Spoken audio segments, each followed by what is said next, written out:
नमस्कार, आप देख रहे हैं न्यूज फॉर नेशन और मैं हूं आपके साथ शिप्रा झा। आगामी बिहार विधानसभा चुनाव में आपको हिंदुस्तानी अवाम मोर्चा का चुनाव चिन्ह बदला हुआ नजर आ रहेगा।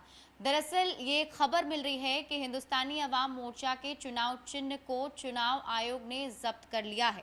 इसके पीछे की वजह ये बताई जा रही है कि बीते चुनाव में हिंदुस्तानी अवाम मोर्चा का प्रदर्शन काफी ज्यादा खराब रहा है।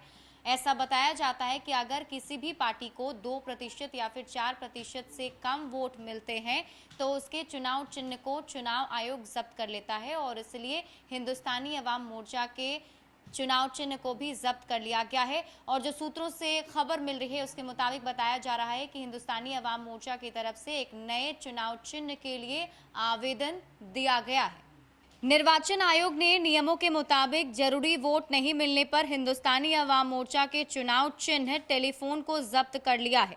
आयोग के नियमों के मुताबिक अगर किसी चुनाव में 4% वोट या 2 सीटें नहीं मिलती तो उस राजनीतिक पार्टी का चुनाव चिन्ह खत्म कर दिया जाता है। इसके बाद यह चुनाव चिन्ह किसी दूसरे पार्टी को दे दिया जा सकता है।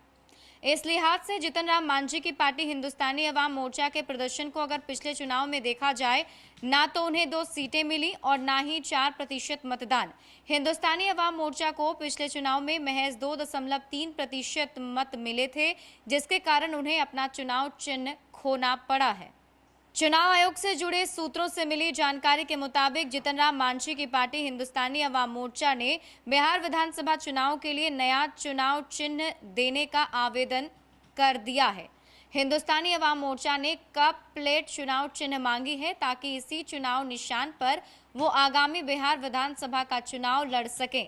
पार्टी के प्रमुख जीतन राम मांझी ने बताया कि हमारी बदकिस्मती रही कि पिछले चुनाव में जरूरत के मुताबिक वैसा प्रदर्शन नहीं कर सके जिससे कि चुनाव चिन्ह बच सके।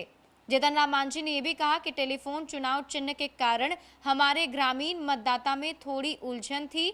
इस चुनाव चिन्ह को समझने में ग्रामीण लोगों को परेशानी भी हो रही थी, इसलिए नया चुनाव चिन्ह मिलने से लोगों को हमें समझने में आसानी होगी। तो हिंदुस्तानी अवाम मोर्चा की तरफ से कप और प्लेट चुनाव चिन्ह के तौर पर मांगा गया है। अब देखना होगा कि चुनाव आयोग इसको मंजूरी देता है या फिर नहीं। ज्यादा अपडेट के लिए आप जुड़े रहिए न्यूज फॉर नेशन के साथ। नमस्कार।